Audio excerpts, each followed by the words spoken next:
Good evening, everybody. Welcome along to another episode of the Suffolk Non-League Show. We are live once again across Facebook, across Twitter, and across YouTube. Ready and raring to go. Adam, my good man, how the hell are you doing? It's Monday night. We're back again. You blink and it's Monday night. It's just mental. That's the good thing at the minute, isn't it? Like, without having busy lives at the moment, you get around to Monday night pretty quickly. So that seems to be the main marker. So yeah, we're back here again. Another guest lined up, and a few interesting things this week. It's been a bit tamer compared to last week, I'd say. Yeah, I on would the agree news with that. front. I think last week it all kicked off around these surveys and bits and pieces, and we obviously had all the excitement of having Irv on the show after being the what a guest, probably the most requested guest, and what a night that was as well. And it was nice to do the vlog afterwards and just reflect back on that. Yeah, if you haven't seen the vlog, actually, make sure you go and check that out after tonight's live show, because myself and Adam we were quite in a reflective mood that night, weren't we? And we sat down and had a bit of an open and honest chat about the direction of the show and direction of the channel. So if for those of you who'd like to see that behind the scenes stuff, make sure you go and check that out after tonight's show. But yeah, it was really good that night, wasn't it? I enjoyed last week. Yeah, I mean, for anyone else that doesn't sort of know what the vlog is, all we're doing is just diarising our content each week, and just providing something for us to look back on, because I think we set fairly clear targets on where we want to get to. But we kind of want to bring you as an audience along with us and just recognise all the different milestones we get to as we go along. So that's what we're doing over there, and it's going to be an important part of us pushing on. There's going to be a few changes to the channel over the coming months, those we've mentioned over there as well. So unfortunately Twitter won't support video any longer, so we're going to progress over and add Twitch on as a way of viewing. So we'll take a little bit of a count on that, but we're still going to offer a few places to be able to catch us. That's the thing. Unfortunately, Twitter are removing the feature in the next couple of months. I think it's a month and a bit, actually. So if you are one of those people that watch us on Twitter, and if you are watching us on Twitter right now, you can either go to YouTube, Facebook, or via Twitch when we announce details of that in the upcoming days, weeks rather. There'll be another way for you to be able to watch it. It's just you won't be able to go onto Twitter, click on my page, and then watch it. But we'll get more into that as the weeks go on. But before we get too far into tonight's show, just a very quick word and a thank you from our sponsors. A massive thank you to all of our sponsors on the Suffolk Non-League Show: Starling and Lock, Matchday Marketing, GBS, Your Shirts, and Clabber Creative. GBS are a family-run construction company in Ipswich, operating nationwide with over 30 years experience, offering fire protection, diamond drilling, commercial building, health and safety, and asbestos removal. Starling and Lock, self-employed electrician in the Stowmarket and Suffolk area since 1989, offering domestic work and certificates for people buying and selling houses.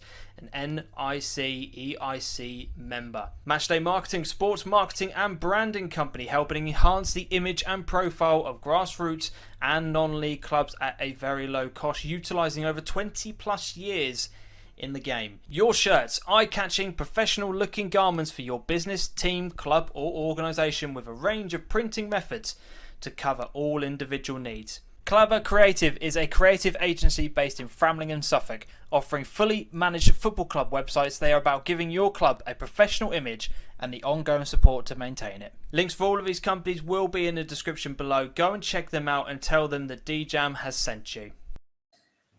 And also, just a very quick point, Your Shirts, rather, the company who sponsors us, we've been in contact with them over the past few weeks, and we will have some details coming out very shortly where some of our new merchandise is going to be made available. Really, really excited about that over the next few weeks. That is an exclusive for you. We will be releasing merchandise for the Suffolk Non-League Show very, very soon. So if you guys have particular items that you would like us to produce, if you want one of these hoodies, if you want a t-shirt, a bobble hat, anything like those things, if there's something that you would like, with our logos on them, please let us know, because we're going to be in contact with your shirts over the next few weeks to kind of get an idea about what you guys would like. So that is really exciting. Something that has been absolutely amazing and positive news coming out of the last few weeks. I'm really looking forward to you guys being able to have those options available to you. I know it's obviously something you've been working on, Adam, quite a lot over the past few weeks and months, really. Yeah, it's been an idea for a while. So hopefully we can just get a few items out, and it's decent clothing as well. So yeah, definitely. Also, as we normally do on the show, just a very quick thank you from all of our Patreon members as well as our sponsors. Massive thank you to all of these guys who are listed on the screen here. As everybody knows, as I've been mentioning over the past few weeks, the aim on the show is for me to be able to go part-time 1 day a week. And the way that can happen is by people supporting the show over on Patreon to get a regular monthly income guarantees that I can drop down a day a week. And I will just show you guys what you can do as well. So if you go, if I just bring up on here, 2 seconds, screen on here, there we go. So if you go over to Patreon and if you type in DeeJam on here, you can see a list of tiers that you can choose from. So anything from £1, that's all it takes. Just something as simple as that will help transform the channel, and as I said, will allow me to go part-time, which then means more content for you guys as well. So if that is something you are interested in, go over to Patreon, and that would be an absolutely massive help towards the show. Really would. And again, just a massive thank you to everyone who's contributed on Ko-fi as well. Again, your support has really helped push the show on. We also want to say cheers to all of our partner clubs. As always, if you want to get involved in this list, contact Adam over on Twitter. Let's get some of your hello messages up on the screen here. We've got loads of you already in the show, which is absolutely amazing at this point, because I know transfer deadline is here. I know the temptation is to be sitting down in the armchair tonight and watching Sky Sports. Don't worry about that. Nothing ever happens on deadline day. It is boring. In fact, I can sum it up for you, and I did it in a video. Norwich have signed a player for the under-23s, and Ipswich have signed 2 loan players. And one of them's a Norwich fan. So there you go. That's all you need to know. That's the transfer window done and dusted. Don't click on anything else. Just stay here for the next hour or so, just like Gary is. Here we go. Monday night, and it's football. Absolutely love that, mate. Matchday Marketing is here. Evening all. Evening, mate. Hope you're doing all right. Shem is in the building. Hope you are well. Ipswich have signed a parrot. Well, come. It's meant to be real decent, to be fair. Yeah, that's actually not a bad signing for Ipswich. He was quality on FM last year. God. That's how you're basing it off. I'll tell you what, I bet Paul Lambert does his research a lot worse methods than that, to be fair. So, do you know what? I joke about that, but there are a surprising amount of actual football clubs and football managers that get their analytics and their data from Football Manager. It's quite surprising. No, it's actually built, isn't it? The back end's done off Football Manager. I know scouting did it as well. So yeah, there are quite a lot of Premier League clubs that actually do it, which is quite shocking. Addy Ellis in the building. Even fellas, top show last week. Keep up the good work. It was. And tonight will be exactly the same. Dean Cooper, good evening, James and Adam, and all those watching. Hope everyone is well. We are. I mentioned before we came online, Adam, I had a bit of a funny week this week. Work has really been kind of grinding me down, I have to admit, but I'm doing all right, to be fair. Not too bad. How is everyone doing at home? That's the most important thing. How is everybody doing in the chat? How are you finding things in the chat that describes the way you feel? Absolutely bombard the chat with emojis that describe how you feel. Yeah, that is a great shout, actually. How are you guys doing at the moment? We've got past January. Can you believe it? It's the 1st of Feb. We made it. Well done. But how are you all feeling? Let us know. Joel Windsor, evening both. Joel, let us know. Are you happy with Frank Nouble coming back? Have you seen that? He's back at Colchester. He's back at Colchester. Joel, let us know how you're feeling, mate. Maverick UK, evening everybody. Hi everyone. Hope you're all right. Connor Ellis. Connor, hope you're all doing all well. Hope you're doing well, mate. Gary Stannard, and here we are. Luke Gifkins, good evening. Would you ever consider doing a non-league road trip one day if lockdown does actually end? Yes. Would love that. We've already spoke to. Yeah. Yes. Yeah. I think We've actually spoken one about day something. we were talking about doing a Suffolk non-league show day where everyone comes together to go and watch a game of football, weren't we? At one point, once all of this rubbish is done, I'd love that, just to be able to actually meet you guys, see you all face to face, enjoy a game of football, no cameras, actually just have like a collective day where we all come and watch a game of football. I think that would be a great way to meet you guys and to talk to you on a regular basis. Jamie, good evening. Jamie, hope you're all right, mate. Hope you're doing well. Let's see. God, there's absolutely loads of you in tonight. Daniel Barnard, evening, guys. There is some absolute dribble going on the other YouTube channel. Jesus, moaning Town fans. How can they be upset tonight? How can Ipswich fans be upset tonight? I get everything that's going on. Town aren't using their own academy. That's what's made them all kick off today. Oh, Jesus Christ, get a grip.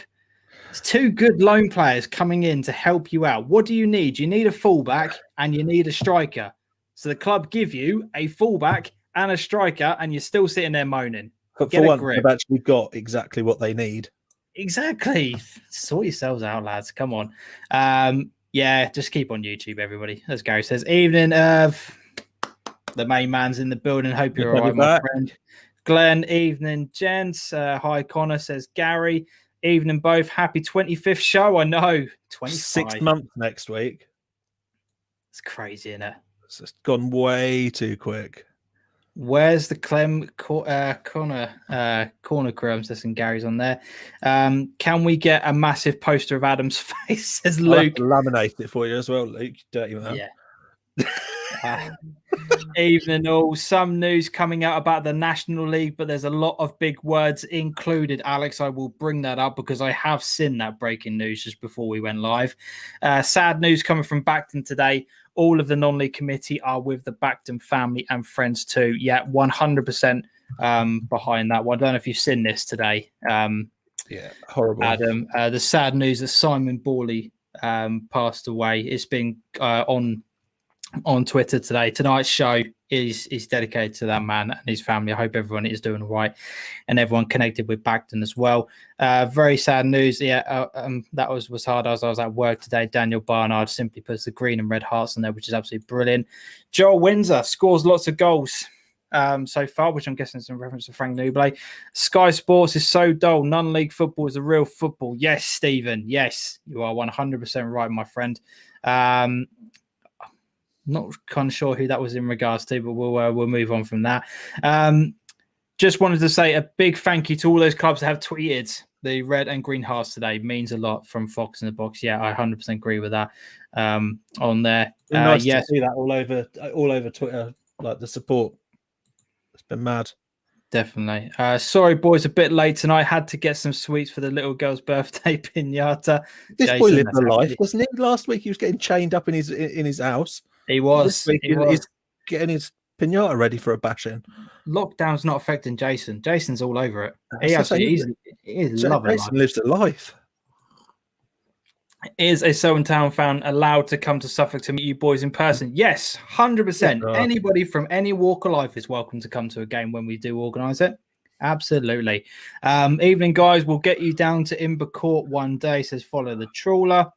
Met police, that'd be quality. Yeah, evening, boys. I couldn't work out how to text on YouTube via my phone. Flipping heck, Michael. Michael, you don't text on YouTube, my friend. We'll talk after the show. Stuart Spreadbridge, evening all. Harvey's here. Harvey Doherty, evening, fellas. Harvey, I don't actually think I've seen Harvey in the chat before, but welcome. If it is your first time in commenting, evening, Harvey. I hope you're all right. Yeah, the scores goals was referenced as Parrot. Oh, there you go. And Dean's in this chat as well. Loads of you in. Absolutely brilliant. I love to see it because, as I said, there's deadline day. There's stuff going on at Ipswich. Could have quite easily tuned into that kind of stuff, but you haven't. You are here, which is absolutely superb. I love it. Thank you so much for your commitment, guys. If you are watching on YouTube, remember, give the video a thumbs up because it helps with the algorithm and boosts the video so more people see it. If you're on Twitter, give the video a retweet now because we are about to bring in our guest for this evening. If you're on Facebook, share it onto your timelines. We're operating an open house tonight on the pinned comment on YouTube. Click the link. You're in the chat. We'll get you in and get talking. Either pose a question to ourselves, pose one to Mark, do what you want. Yeah, definitely. So, shall we bring him in, Adam? Let's do it. I don't think this man needs any introduction. It is none other than AFC Sudbury manager, Mark Morsley. Mark, good evening, mate. How the hell are you? Good evening, gents. Really well, thanks. And thanks for that incredible intro. Something I'm not really used to. So I'm very pleased to realise I've got 2 new fans of my fan club. In fact, you're the only 2 members. So good evening all. But you did warn me that you're a Marmite character, Mark. So yeah, we'll see how that goes. You might have fallen out with us by the time the evening finishes. We won't collect those pin badges too early, mate. If we get complaints, we know why. So yeah, Mark. First of all, before we get too far into tonight's show, I do just want to talk about the news that we had yesterday with Tyler French. Obviously, somebody that you know quite well from your time managing Tyler. If I'm just going to bring it up on the screen here, we saw the news that Tyler left Bradford yesterday, but has now signed for Wrexham until the end of the season. So, for those who have never seen Tyler play, like myself, what is he like? What kind of character and what kind of a player are Wrexham getting on their hands? Because you know from first-hand experience what he's like. Yeah, I mean, he played for me, well, a season and a half, I think, in total. He's a good kid. Very much, you'd have to say, a modern-day centre half, whatever that means. But my interpretation is that he can actually play a little bit. He's very, very quick. He's a tall lad. He's probably 6'4 plus. Long legs, very, very quick. And he's got a great range of passing. He's a good player.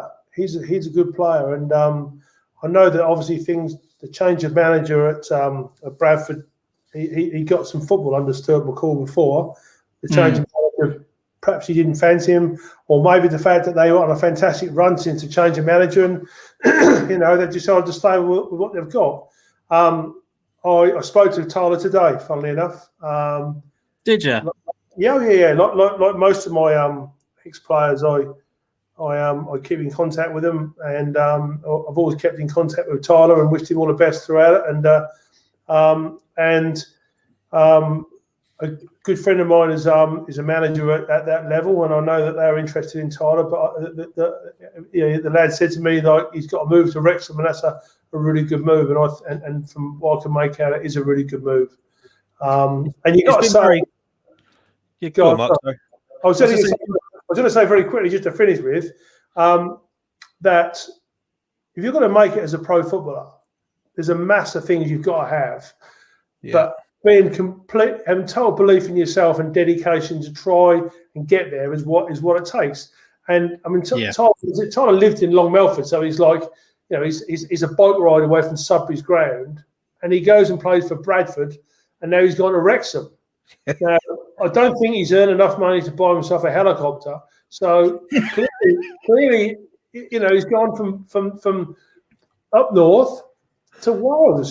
So great attitude, and I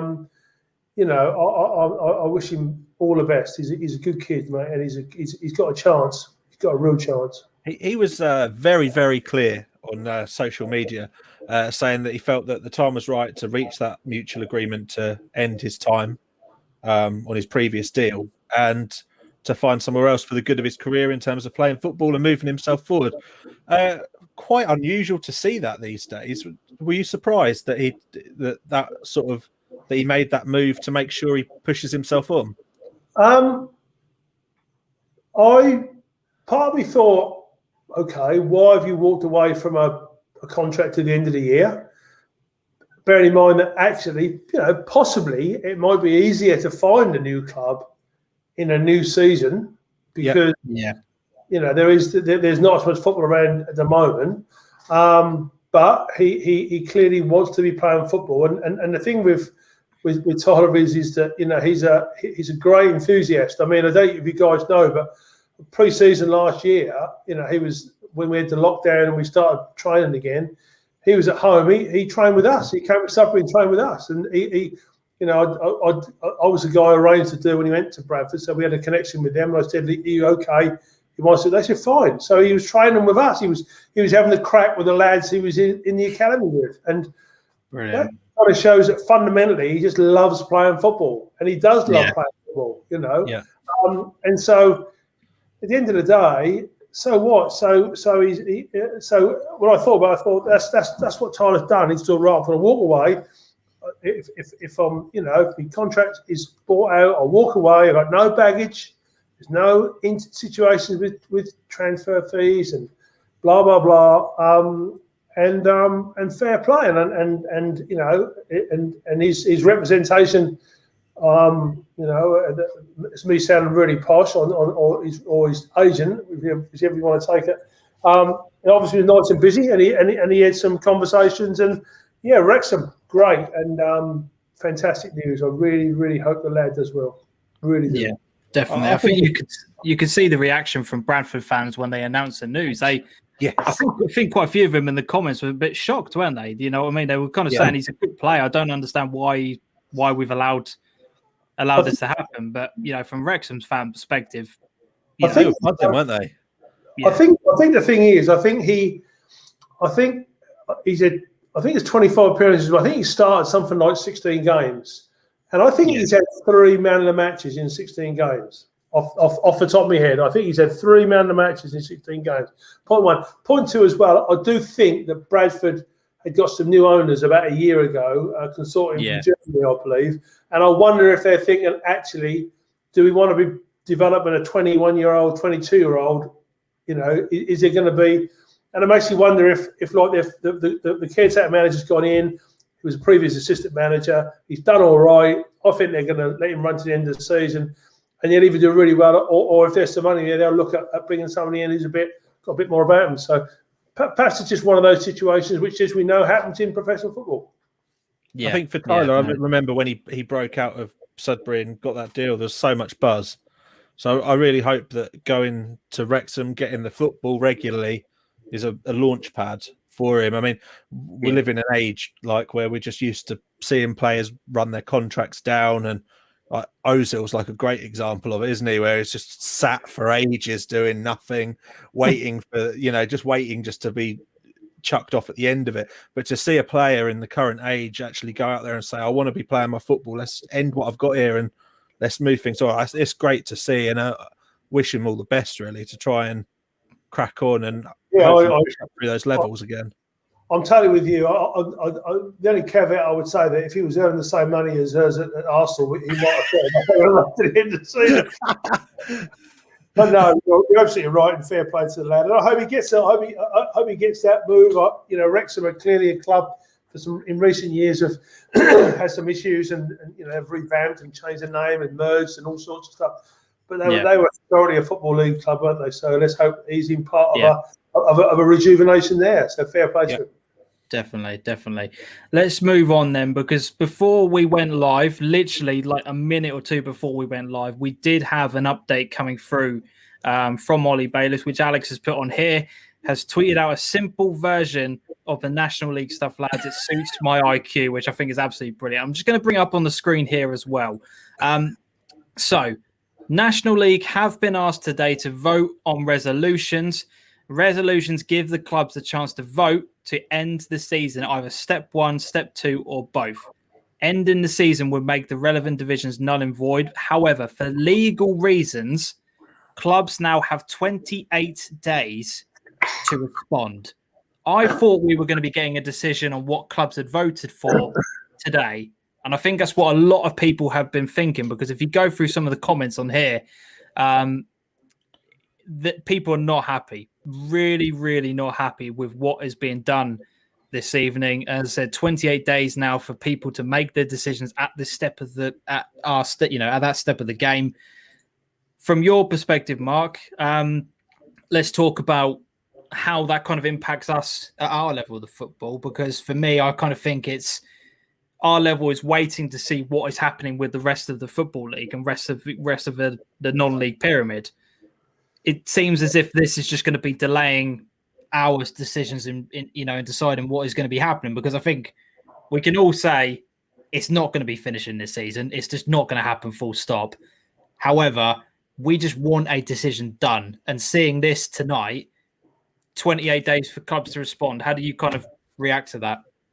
Well, just to make sure I'm right here, the National League is run by the FA. Is that right? They are, aren't they? So really, we shouldn't be surprised. We shouldn't be surprised, because the FA have done more sitting on the fence than the Liberal Party have done in 75 years. The fact that they are totally unable to lead the decision process. I mean, when we were talking earlier on, I flicked onto Twitter very quickly, and there was like 4 resolutions that they've given these clubs to decide on. I mean, with the greatest respect, these fees are paid.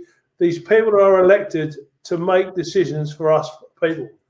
Take it out of the hands of the football club. Make a decision. Okay. If you've got a decision, you can work to a decision. If you've got a non-decision, you can't do any. You can't plan. You can't talk about contract. You can't talk about players. Let's not forget as well that all these clubs are going to have players on contracts, and they'll have liability for employees. The uncertainty is farcical, and we saw it at our level, and then to see it at the National League level, National League Premier, which fundamentally is professional football, to see this get to that stage is a sorry state of affairs. Yeah, I'm still alarmed they're not doing some kind of fast response digital survey. It really annoys me that there's all this paper nonsense going on. I'll carry on being annoyed by that until they change it. Like they don't need it to be 28 days, but I'm sure there's a legal reason behind it. It's, if something's 14 days or 28 days, it's normally because of a legal implication.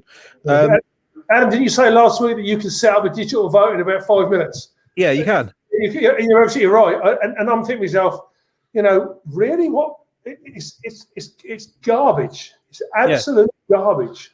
I mean, the majority of comments. So what I've been doing just whilst you're just showing the screens and stuff is having a look at the comments and saying the majority of them are, what do we do for the next 28 days then? Like, do we play? Should we not bother playing? Well, they've got to play because they are there's an expectation to play. But what are they actually playing for? Exactly. What's the point in these next 4 weeks? Because I mean, the majorities, to get option 1, you have to have a 75% majority, and that would mean the clubs get the chance to decide the fate of their own step. I mean, you're not getting a 75% majority of anything on a vote. Like you said, Mark, why is nobody just taking responsibility of all of this and just saying, look, this is what's happening, deal with it? I've said it for weeks now. This kind of stuff infuriates me. It really, really gets me pissed off. Just somebody take responsibility and just make a decision. Yeah. Don't let clubs decide, because they're going to vote for their own interests. So what is the point in sending all this crap out? It really is really winding me up. First and foremost, any club that's in any risk of relegation is going to vote one way. Yep. Any club that's any chance of promotion is going to vote another way. But then the clubs who might get promoted but have got some financial problems, which a lot of them have, they're going to vote with the relegated guys I mean, this is it's not I mean, who makes these decisions? It's not right that they should be passed on. A decision should be made at the top. Yeah. This is what's going to happen. Blah, blah, blah. Move on. Deal with it. That's what should happen. Yeah. At the minute, they're just basically playing choose your own league position. And like a couple of places can fight it out on a percentages based ladder match. Like otherwise, you really are just choosing where you slot in. I suppose like the deficiencies of the competition really get highlighted, because in any league, it only really matters if you finish in the top 2 or the bottom 2. You know, there are variations to that, but you know, the top few places and the bottom few places are ultimately the only ones that will have repercussions. Otherwise, you're just playing at the same level the next season. So at this level, where there's not copious amounts of TV money and stuff fired around, a vast majority of people genuinely couldn't care less. I'd bring a point up that Freya posted out last week. She was commenting on the show the other week when we had someone else from Needham on. And apparently they only had a return rate from steps 4 and 5, I think it was, or 4, 5 and 6, of around 34% initially on that survey. So 34% of clubs actually are that worried about what happens. And they are probably, I would dare say, the top ones and the bottom ones. People can't be asked. And to quote one of your supporters called Jason Collin, we all know what FA stands for. Yeah. There you go. Yeah. And that's been said by a few different people over the weeks. And I think there's probably a couple of people that would watch and say, look, what could they do? But we just want the decision made. Like, Exactly right. And as this is a family show, gents, we can't actually tell them what FA means, can we? Well, we can, because we've gone past the 9 o'clock threshold. So do what you want, mate. Do what you bloody well want. Because I suppose from your perspective, let's talk about how things are for you and for, at Sudbury. Whilst there is all of this uncertainty, and whilst you don't know where things are going and what options are going to be played out, how is it affecting everybody at the club? I think the reality is, James, that we've consciously made a decision as a football club that the season's over. I've been saying to the girls for weeks the season's over. Yeah, we've got a number of players out of contract, and I hope I'm not saying that to become a free for all of our better players, but we have, and I'm talking to those those players now about an August start of the season. right. As far as I'm concerned, I can't see any way, shape, or form that we can be playing any league football, any FA controlled football this year. It's not practical, it's not fair, and it's not healthy. So, I'm sorry if I'm upsetting some of the conspiracy theorists out there, but fundamentally, we should not be dragging people to get involved in something that can affect the health of them and their parents and their grandparents. Finish it, move on. So would you not be of the option of potentially restarting some of this season's games in April, May, and then dragging this season's results into the start of next season, rather than us starting from complete scratch, having at least some of this season to then kind of bring over? Is that not an option for you? I don't think it is. And and I'm talking about the manager of the team who was second in the league. And unless the league decides to just go straight to the playoffs in April, I think the only thing you can do is actually, just write it off. It's a clean cut. This pandemic has done so much damage in so many ways. The only, in my opinion, the way to move on from so many things in life is to say, do you know what? This is shit. This is tough, but this is the way we got to be. We'll draw a line under it. We'll look forward to next season, and clubs can plan. I think I said you guys off camera. The football clubs who have to spend a lot of money on getting work done on their pitch in a narrow period of time can plan for August. They can get their pitch done for August. The places that need a lick of paint, you can get some of them old boys who are bored at home, can't go out, go down the ground, have a bit of banter, paint the anything that moves, or if it doesn't move, paint it till it does. What I'm saying is, it's a way of football clubs generating some interest, some social side in a socially distanced way, just to keep the interest ticking over. Because the greatest concern is that lockdown. There'll be a lot of people.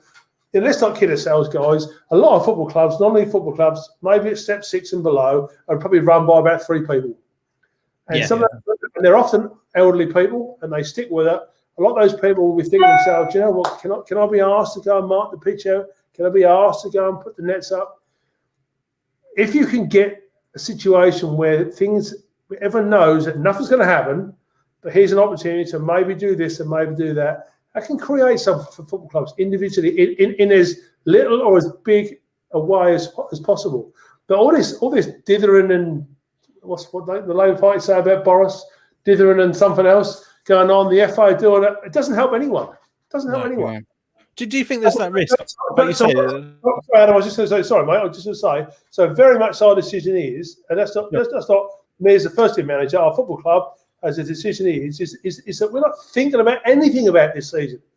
We are, I'm speaking to the chairman tomorrow. We're going to discuss the budget for next year. As a board meeting going on tonight, discussing next year. We're being proactive because the reality is we all know nothing's going to happen this season. Yeah. But we need the FA to say, that's it, lads. You can all plan to go further forward. Right. Fair enough. For me, I do agree. I think like you look at a lot of clubs and you see 2 or 3 people are doing all of the sort of core graft behind it. There's a few people that are far more involved than others. For me, I think there's got to be a risk that the longer this goes on, the more people think this isn't for me anymore. Yeah. And then clubs become in danger just because the fact they haven't got people ready to help to the extent that they do. I mean, I was involved at Stowe last year, and the amount that Sharpie piles in there, the amount of work that he piles in, unbelievable, just to keep the club ticking over. I never realised the volume of work that was involved in keeping clubs going, and I genuinely think that's such a risk. Clubs at the moment, it is. It's phenomenal, and and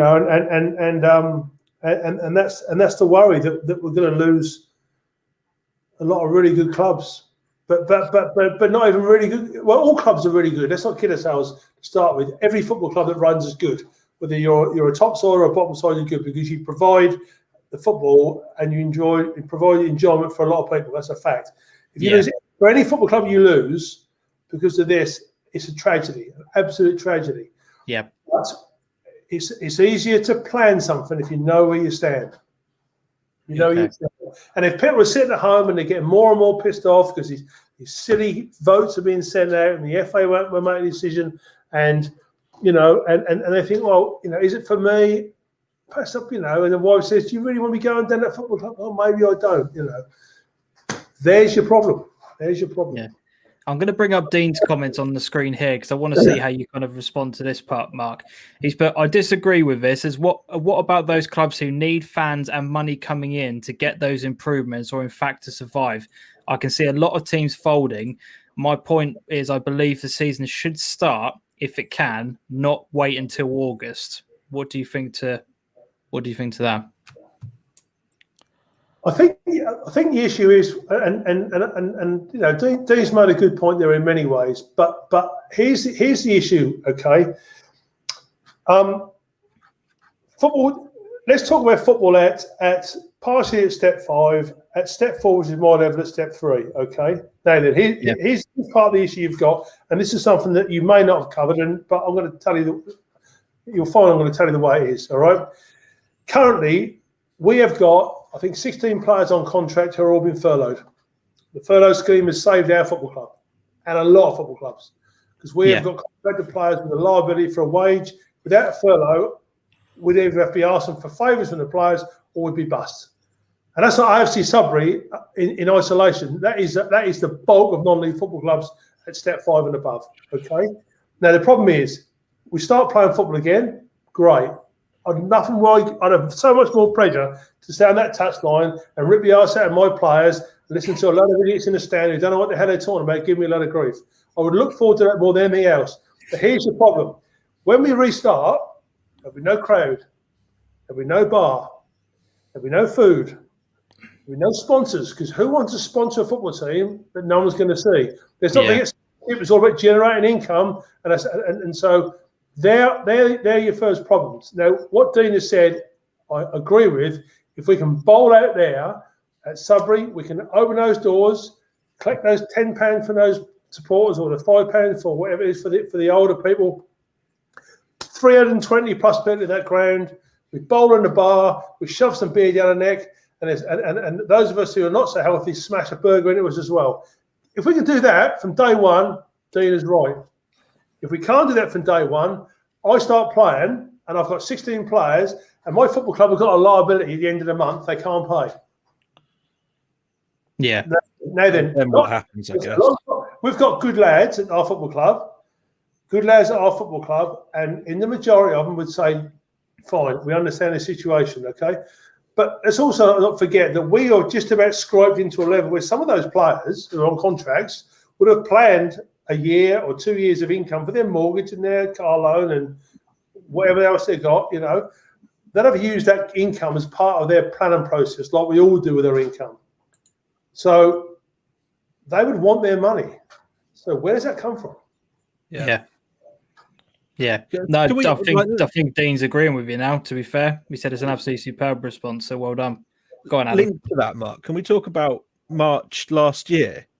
Like when you decided that for the good of the club and to help keep them afloat, you said that you'd step away from your role at the time. I think you spoke to the press quite extensively, didn't you, at the time, and stepped away for a few weeks when there was huge financial uncertainty as to what would happen when things. I mean, the situation was that you know, although I stepped away, I continued working with the football club as a lot of people know. I work in financial services. I've got some experience of finances. The club asked me to stay on and help with some advice around the financial side of things. I was employed by the football club as a manager. We were going to ask. Let's also not forget. So I should have said this to start with. We made a conscious decision early on because of the liability the football club had. So we're going to ask all the footballers and ask them to give voluntary redundancy, because otherwise we'd have a whose liability, which is contracts. And AFC Sudbury, as you guys probably know, you know, it's a football club, but it's also a business. You know, it's an academy. I think there's 120 plus scholars linked to our academy, boys and girls. You know, there's pitch hire, there's a bar, there's a social events, there's yoga classes, there's dance classes, there's all sorts going on. So none of those were going to continue. So we said that we were going to say to the players, will you take voluntary redundancy? It would be inappropriate for me to continue my role and then say to them, will you take redundancy? That wasn't right. So right up front, it was said that I was going to step away from the football club, which is what I did. And now I continue with the financial advisor, or whatever I was called at the time. But thankfully, our great friend, Mr. Shunek, stepped in with furlough. And furlough saved our football club and a hell of a lot of football clubs as well. Yeah. It's at the time, I think, like, I suppose along with a lot of other people, like, I was quite shocked to see step down at the time. I didn't really realise what the financial implications were of what was about to happen. Yeah. And I was like, oh. You see a headline and you think, oh my God, what the hell's he done? Yeah. And I guess you can, like, the more you speak to yourself, the more like it's absolutely evident that you're more aware further ahead than I ever was at the time. And the more you find out, the more you piece together how football clubs, when contracts are paid, it's month by month, really. Yeah, absolutely. That is the way it is. And you know, I mean, the thing is as well. I mean, you know, one of the touching things was about that time was that, you know, the club agreed for me to do it, but the agreement was that I would be, you know, that they would want me to come back when the time was right. Yeah. You know? So right. People can say what they like, whether it's window dressing or whatever. I don't give a shit if they think it or not. It's neither here nor there. It's fundamentally done for the right reasons. And then when the time was right, you know, I was brought back to the football club. Yeah. It's a club I like being there. I love the football club, as I have all the clubs I've been at. I'm a lucky man. But the rationale is that, and Adam, you're right. There's always a few twats on social media who say what they say, but fundamentally, no one actually asks the question, do they? No one says actually, and the press, you know, the press did speak to me, and fair play to Mike Bacon at East Anglia, and particularly Russ Claydon at the Suffolk Free Press. Yeah, we spoke about things. We were ahead of the game because we had to plan because of the huge potential financial Armageddon that could have smashed that football club in the face. That's what happened.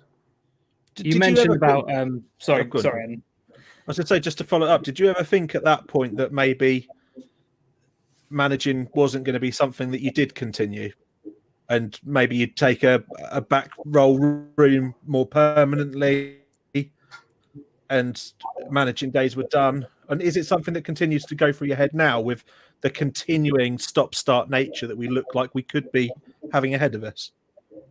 At that time, no. At that time, it was 100%. I just want to be involved. I think the thing with this lockdown is that I suppose I look at it's nearly 20 years ago that I went to Needham Market as Needham Market manager, and in 20 years I've been managing non-stop, and I choose to take certain stance, contentious or not, and as from the start we said I'm a bit Marmite, and I think that's a good description. But I think, I'm not saying I can see in the short term, but I can see that maybe my career as a manager is I can see it finishing, in not that many years' time. Yeah. And that's not me as a cop out. I mean, I'm so. Tony Kinsella joined us this year. You all know Tony. I also brought a lad in called Liam Ames who joined our football club, as involved in the academy, done a bit of work with Cornard. Such a good lad. And I've actually got the little team I've got now with Tony, who's just one of the top men, and Avesy is tremendous, and the boys alongside that. So actually, I'm quite rejuvenated at the moment, and I'm really looking forward to next season, and because I think with the project at Sudbury, which has been going for 4 years now, is we've got a decent squad there now. So, but certainly it does make me think. Actually, you know what? I mean, I'm 56 now. I'm not an old man, but there's a lot of good young managers around who perhaps could deserve a chance as well. I don't know. Go on, Joe. Yeah, I was just going to say. Obviously, you mentioned there about the project that is going on, and how good potentially things can be on here. I just want to get Dean's question up on here from earlier on. He posted up in there, what is Sudbury's plan for the next 3 years? I mean, obviously with everything going on for ages, James. That was ages. I have. So I know everything's been a bit difficult, and up in the air with things at the moment, but with the squad that you have built and that you have got at the moment, you mentioned there about some of the players that want to keep you in the game. What is the plan over the next 3 years? Do you have something in mind, or is it just taking one step at a time at this point? The plan for the next year, the reality is the plan for the next year is dictated by one thing and one thing alone, and that with the size of the budget. And our chairman Andrew Long, who took over the chairmanship I think 2 years ago, and he's a really good guy. He's a really good guy, and I'm not after a pay rise or something. He's a really good guy. He's brought a lot of things to our football club. And one of the things what Sudbury have got now, and this has never happened for AFC Sudbury prior to maybe 3 years ago, is that there's no personal money goes into that football club. There's no man who writes a check out and chucks that money in. There's no one who pays a player separate to that. Now that never happened at that football club for many, many years. And I'm not giving away any secrets because it's a limited company. And if you were that sad, you could drag out the company's accounts from companies there in years gone by. That football club now does not have any benefactors. It's right. Self-generated income and self-generated footballers, which is what the academy does. And we have one of the best, if not the best, non-league academies in the country. And I'm not going over the top there. Danny Dawes, who's the academy director there, great friend of mine. Listen, the coaching, coaching academy players don't get much better than that. Danny Dawes doesn't get much better than that, and he's got great recruitment staff, Craig Power, Dave Canners. I can go on forever and ever today. I don't drop too many names because but fundamentally, they're the strengths of our football club. Okay, now the next 3 years, all right. If I can have a budget so I can get all my players back in the building who are due to leave, keep the lads I've got, maybe get maybe get a centre half in, maybe get another player in, who knows. We won't be far away. But if we've got to start August, like I did 4 years ago, where basically I got rid of all the first team players practically and stuck with the Tara Frenches and the kids out of the academy, if that's what we've got to do to make sure that football club survives, which is a community football club, we have a responsibility to supporters, we have a responsibility to the town. If that's what we've got to do, that's what we'll do. That's what will happen. And what I know from my chairman will be, if that's the decision we've got to make, he will tell people straight that's the way it is. There won't be some bullshit story about whatever. It'll be fundamentally the way it is. If we have to start next season with the first team full of second-year scholars at our academy, because that means this football club will survive, that's what we'll do. So off the back of that, then, you mentioned about all of the other stuff that goes on at the football club. Without having that kind of source of an income coming in, and I mean that for you must be, as a manager, that must be incredibly frustrating that the football club has not been able to generate what it potentially can do to get this project that you've got going really continuing. Yeah. Well, we won't know, will we? Well, quite right. Fundamentally, there's a number of, we've had. To give you a prime example, there's a dance class. There's a lady been doing dance classes at the football club for years. They bring young girls from, I don't even know the age group they are, but they teach them dance, which I think is very, very popular with girls. Can't say I've ever took it to myself, but I think for young girls it's quite a something they can enjoy. Now that hasn't run for more than a year. People move and do other stuff. Is that going to continue? The yoga class, is it going to continue? The football clubs that hire the pitch every night, because that pitch has been used every night. They're generally clubs, they're non-league clubs. There'll be SIL clubs, for argument's sake. They can't train and wherever they are, they use our pitch. If they haven't got the money to do that, and a lot won't have the money to do that, there's another source of income that's disappeared. Our bar is a busy, vibrant social side, but that's even when it reopens, it's still going to be mask worn. It's still going to be sitting down.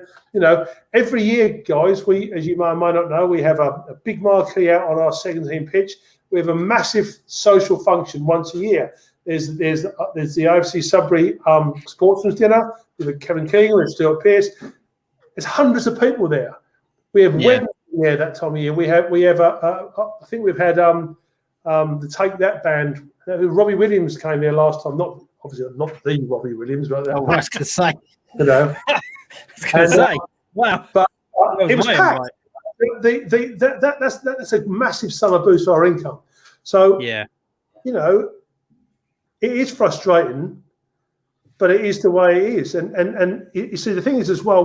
When I joined the football club 4 years ago, I was offered a job there to go back by a previous senior member of the club who's no longer there. And fundamentally, I left Nina Market, a club I loved, albeit I was become chairman and was frustrated. But I was offered a very good budget, and I was offered this and this and this. A month down the line, that was all wrong. The guy got it all wrong, and basically one of the reasons we ripped the side to parts was we had to start again. We had to bring youngsters through to rebuild the finances of the football club. Now we've done that. And I hope we haven't got to go back to that stage again. But if we have, that's the way it's got to be. You speak about the philosophy really behind things, the fact that you've managed to get it so it's self-sustaining, using multiple income streams, which I've publicly said on here before that a lack of using multiple income streams is going to be the downfall of some clubs on this. And unfortunately, obviously, those income streams seem to have all been turned off all at the same time, just through absolute chance. Yeah, really, it's like that a lot. Bang. Yeah, so which is pretty awful, to be honest. Would there be a point where if someone came to you and said, "We can see that's not going to work," would you take investment? Would you go back to that route, or would you want to stick to that philosophy of being a self-propelling club? Because that's something to be quite envious of this level. I can't speak on behalf of the chairman because that would be inappropriate. But yeah, I don't see any way that the people who now run that football club would be happy for some, very wealthy guy to come in. Because what generally happens is that guys who put a lot of money into a football club, they want an element of control. Okay. Yeah. I wouldn't be happy with that personally. I mean, I am a bit larger than life. I oversee lots of things, and there's no way in the world I'd want some bloke telling me who shouldn't play because he's put X number of thousands of pounds in. The key to that, of course, is the longevity of that. It doesn't last, and fundamentally, unless you are putting in the building bricks during that period of that money being there, when that money dries up, and it always does, that's where your problems lie. Yeah, there are some extreme examples, but they're talking at the top of the league. I'm a Manchester City fan, as you may or may not know. The richest club in the world because we're owned by the multi-millions from Dubai. Chelsea, Abramovich, continues to pump money into the football club. But get away from that. Give me any example in non-league football where a financial benefactor has ever created a long-term success story for any football club. I can give you one in Division 1 at the moment, which hasn't worked.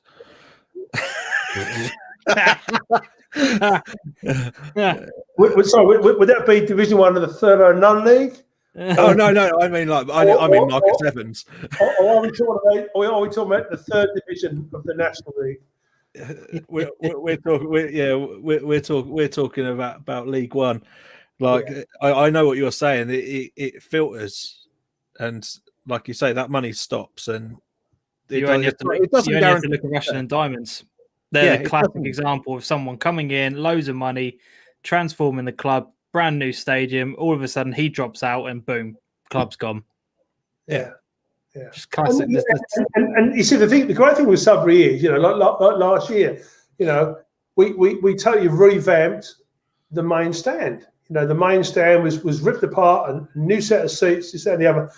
That was done for the hard work of the committee. I mean, Roger Peck, who's our commercial director, also a director of KBBs. Can I say that on ours? Anyway, but by the by, he got involved in some fundraising with some other people, and there we have got a new stand. That was also paid for by some supporters buying seats as well. And a great idea that Harrington Park's there, an old club of mine that we nicked. And you look at that, it's great. That's great. That's something we've achieved as well. That really is that's really what the essence of a football club is. So a lot of the smaller I say smaller, it's the wrong term to use, but the clubs further down the division. So we start talking step 7 and below. The problem they're now having is the fact that they can't fundraise. So they can't run as businesses essentially, but they can't raise the funds either. So the sustainability at that level's got a whole new challenge to it as well. And throughout the entire pyramid now, we're seeing all of these different problems that all equate to the same financial endpoint, where there just isn't the way of raising the funds required to keep things going. Regardless of if you need thousands of pounds a year or just a few £100, like to keep things ticking over. You see Sunday clubs folding and all the rest of it. Can you see this whole sort of really holding clubs back? And I think the thing is that the fixed costs of running a football club at any level have gone up and up and up. Yeah. Officials' expenses are higher than they used to be. We can't operate without officials. I kind of get that, but I can potentially see us. My history as a footballer, many years ago, is from an era when we paid match fees. We would pay the manager £2 or £1 a week to play. That we would cover the referee's costs for match fees. And you know, when people and I know a lot of people will be hearing that thing and match fees. What the hell are that? You know, what the hell are they? But that was a reality of football 30 years ago. You know, and so there will be a situation where people will have to chip together to do that sort of thing to continue. Spirit of the community, isn't it? Yeah, it really is. It's really difficult. What is also a bit of a concern, and I know it's not a direct thing that we're discussing, but these financial issues for some football clubs, when it starts to actually create problems for the youth sides, where youngsters can't play football, that's a tragedy. That's a real tragedy as well. And you know, and the dads who buy the kit as a sponsorship, well, he's been in lockdown for 6 months on furlough. He can't buy the kit, you know, and so you know, the potential ramifications of the DNA of our game is so big. I just want to bring up a comment that Shane put on here earlier on when you were talking about your squad.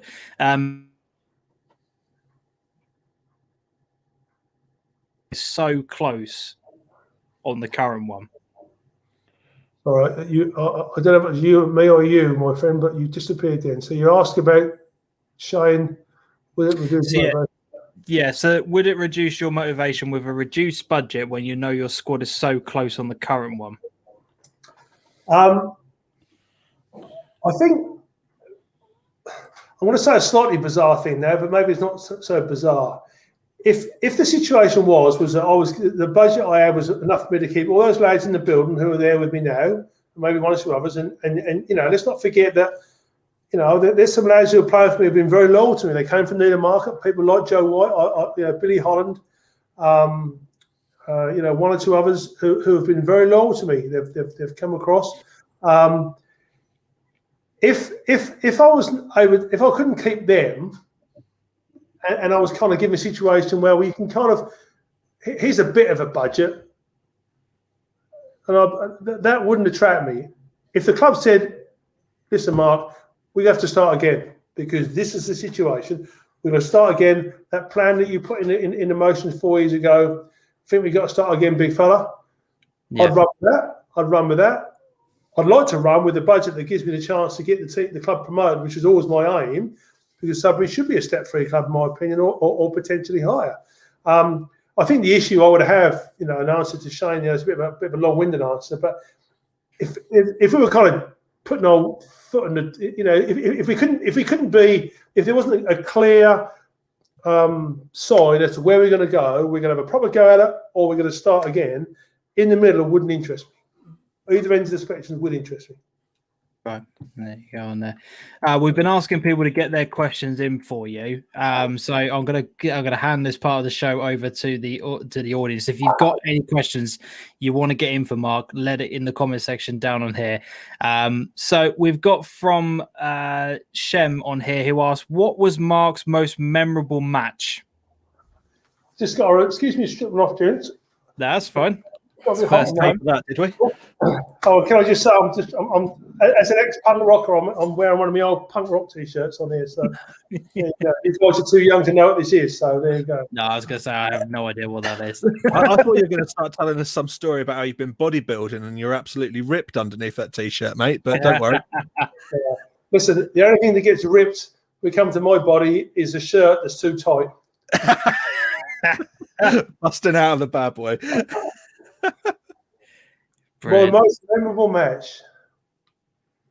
I think I'd probably have to say, and I've been fortunate enough to have a lot of memorable matches, but my most memorable match, I think, was my first year as Sudbury manager the first time, so 2006. We lost in the playoff finals to Harlow Town on penalties. We were 2-0 down, got back to 2-2. Perfectly good goal by my skipper David Head, good, which was disallowed, and we lost on penalties. And that was a game that had absolutely everything. And I think an indication of what a game that was that in the last lockdown, Harlow were running some videos of games, recent games, and somebody got the video of that game, believe it or not. I mean, it's like, like 14 years ago, and they played that game, and I remember watching it and thinking to myself, what a game it was. So, that was a really massive game. If I could add a second game as well, I would have to say probably the game away at Chatham Town when at Needham we won the league to get promoted to Step 3. We went there and we had to win, and we won 5-1. That was a fantastic day, because it was a fantastic day because so many people would come to that match in the football club, and Needham is such a club, is so massive part of my life, and it's always the first result I look for every time they're playing after a game. And so many people do such work behind the scenes there were there for that day, and I got the tea lady and the guy who done the kit. We're arm in arm, we're crying our eyes out, and I'm not embarrassed to say that, because it was I'm a lucky man, because actually at Needham most people don't think I'm Marmite, most people think I'm all right. So that was a great day for the football club, and for me personally it was as well. And me makeup ran, and because I was crying so much, it's one of those days. So. Brilliant. Shem also asked on here, where is it? So who is Mark's favourite ever pro manager, and why? What a question. Who's your favourite manager? Bobby Robson. Yeah. A lot of people would expect me to say Pep Guardiola because of my City connection. And I do, City one, to be honest. And I do like Pep. Bobby Robson, because Bobby Robson was a proper man. He was. I did watch his thing on one of the Netflix or whatever, the film. Again, I'm not one for crying a lot, but I was crying my eyes out watching that as well. He was a manager. He was the ultimate man manager, who actually also knew about the tactics of the game. And you only got to look at where he went and how successful he was. So without any shadow of a doubt, that would be Bobby Robson. Like it. We'll probably skip past Jason's question very quickly about who's cutting your hair in lockdown. Which both my daughters. My eldest one has done a better job than the other one, but my daughters. I'm quite fortunate because I choose to cut my hair off a long while ago, clippers and a tape measure does the trick. James, do you want to show everyone how you braved the shave after last week's discussion? Behave yourself. Still growing ever so slightly at the back here. It's I tell you what, I told Adam this the moment I got upstairs to bed. My missus was asleep, and she woke herself up. She went, "You are not shaving your hair off." That's all I got, and then she went straight back to sleep. So, all right, fine. That forehead's got a nice big thumbprint on it now instead, hasn't it, mate? Yeah, it's somewhere underneath the hat. Yeah. The thing is, it's so easy, just in the morning done. I can remember years ago of the hair gel and the blow dryer and all sorts of stuff, and getting the pattern right, and thinking I look $1 million and not realising I look like a complete twat. But now it's now it's a lot easier. Saves so much time. Free as well, free. She doesn't charge me. Haircuts are ridiculous. So Dan Snell asks, how far do you think Collins will go? He looks a very good young player. Danny Collins deserves fantastic credit, really. Whatever may or may not know is that Colchester actually paid, I think I paid £100,000 for him from FC, I think it was FC Hamburg in Germany where he'd been. There might be a Colchester fan who corrects me wrong on where it was, but he was signed for Colchester. John McGrew signed him. Very much a technically good defender. But this guy's he wasn't an academy player who got loaned to Sudbury. All right, he was a first team squad player. He was 22 years of age. Okay, and he comes in our building. Okay, and from the minute he walked in our building, he was a Sudbury player. He his first game away, Basildon away. Okay, I don't know if you boys have been to Basildon away, but think of Basildon as a town, and with no disrespect to anyone from Basildon, but fundamentally some parts of Basildon are not very nice. Basildon Town Football Club, it's not really League One football, let's just say that. But he comes in the building and he was class. He was a class act. He never missed a training session. He encouraged lads, he helped lads. He was the first one there. And if there was ever a player that I would so want to see a boy get a deal and do well, that's that lad, because he was absolutely, he was class. He was a class act. He had conversations with me about, because his loan finished in January. Obviously, we didn't. He could have stayed to the end of the year. I had a Zoom meeting with him and his agent. We sat there. He was respectful. We had a proper conversation. He wasn't tossing us off at all. He was treating us properly. And as I say, he trained his guts off. He was just a top man. He was a top man.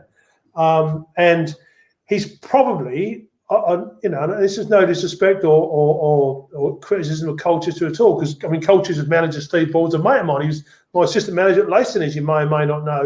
He's a great lad, and I really, to see Colchester do well under Ball, he would be fantastic.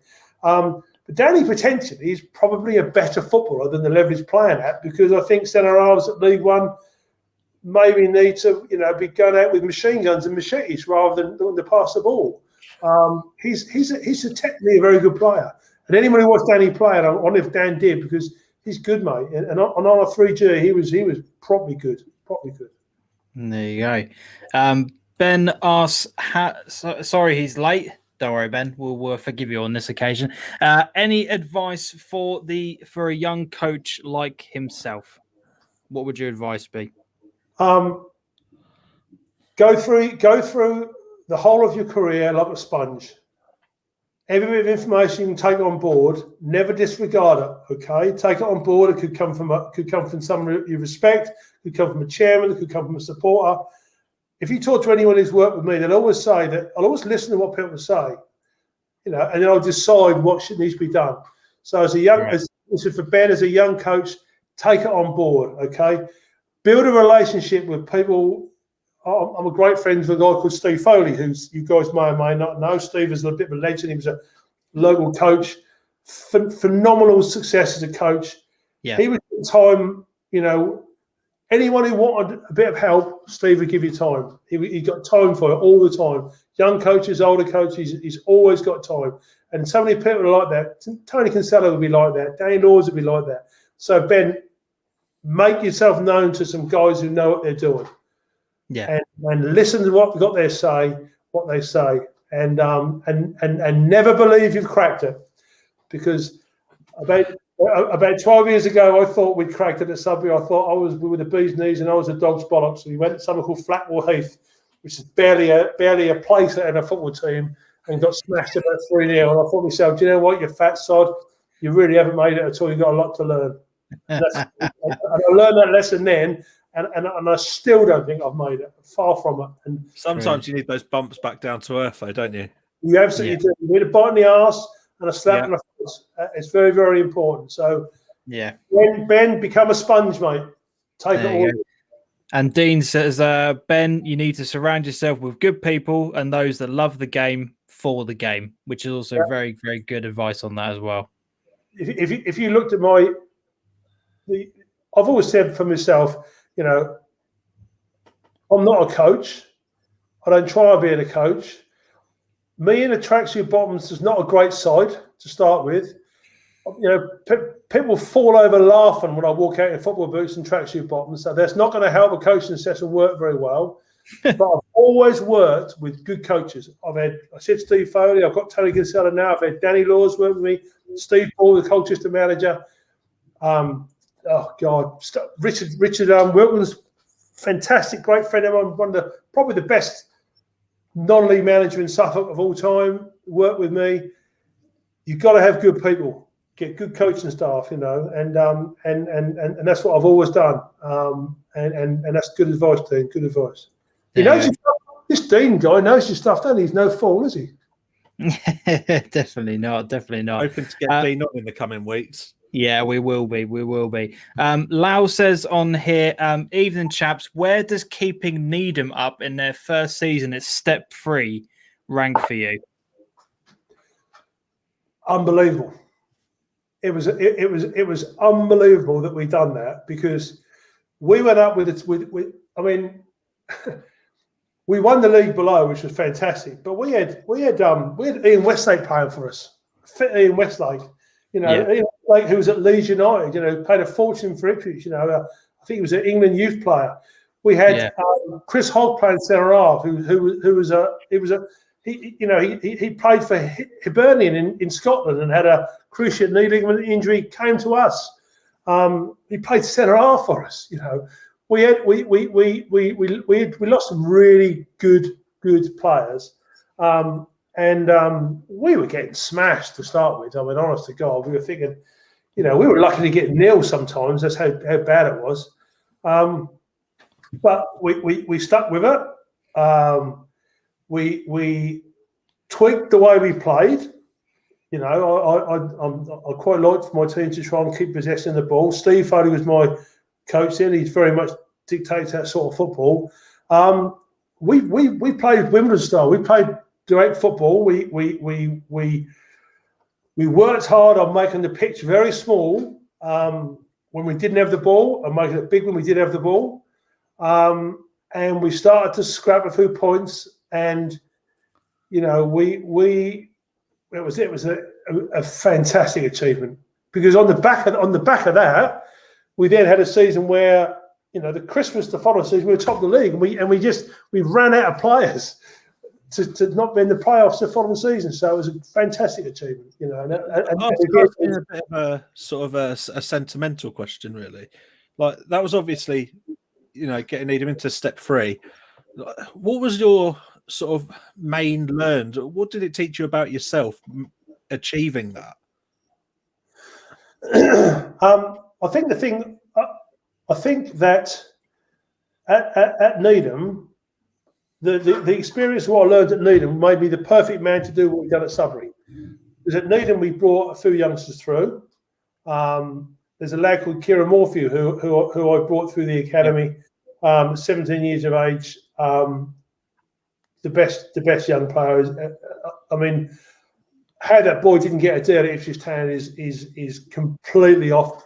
I watched him playing in for the under-23s, and he was. I mean, McCarthy said it was after Tyrone Mings. He played a game against, I think it was QPR, and McCarthy said, it's the best trial game I've seen after Tyrone Mings. So I'm sitting there thinking, okay, big fella, come on, take him in, give him a chance, and he didn't. So there was Luke Ingram, another lad we brought in. So there was Jake Bowen. We brought those in and blooded them with like I said, Westlake, and I said Hoggy, but we had Kem Izzet as well, Kem from Colchester. Yeah, massive influence on what we've done. That taught me a lesson about bringing youngsters through and being brave enough to do that, and then finding a way to knit them in. And that was a great experience at Needham.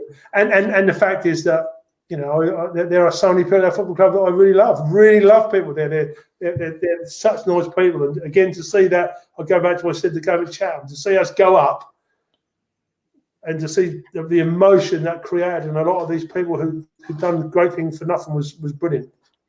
You must look on at what Needham are achieving now then, and they're going great guns there, aren't they? Like, improving their proposition. They're going to be the top club in Suffolk for a lot of years to go. They've got a head start on Sudbury, and I don't mean this to be disrespectful to any other club because I'm not. But when you talk about James, you mentioned you work in the building trade, so you know about the fact that if you don't put the foundations in, the house sinks. And Needham Market and the people behind the scenes there. Great credit to Graham Innocent, the chief executive. Great credit to Keith Nunn, the chairman, and all the other people who've done stuff there over the years. That's a fantastic setup now, And then listen, their first team manager was Kevin Horlock. I mean, Kevin Horlock, who Manchester City, Northern Ireland International. Shit, come on. I mean, I know clearly having me as a manager is a big catch, Kevin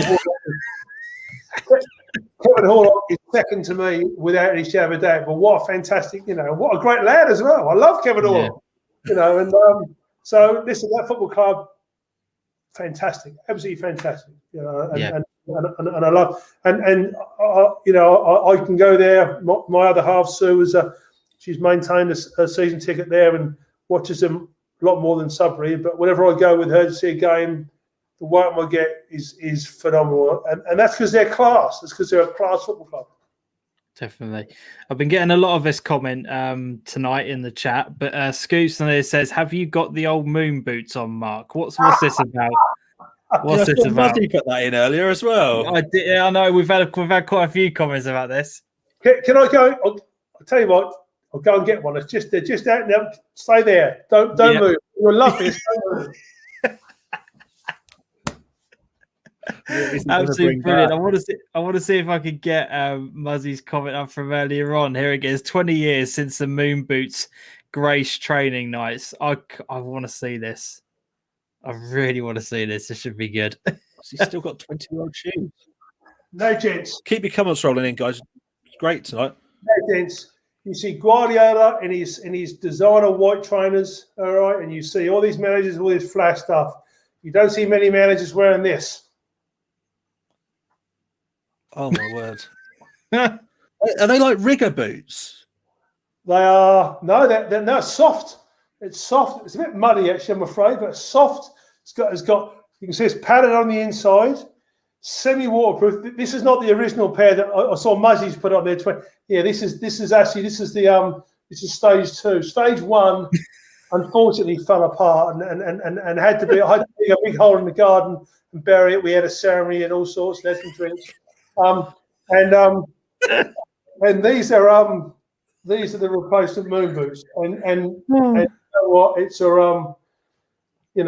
listen, I'm 18 stone and 56, and I wear skinny jeans, so clearly I don't give a shit what I look like, do I? So these keep me feet warm, and if the game is shit, they keep the crowd entertained.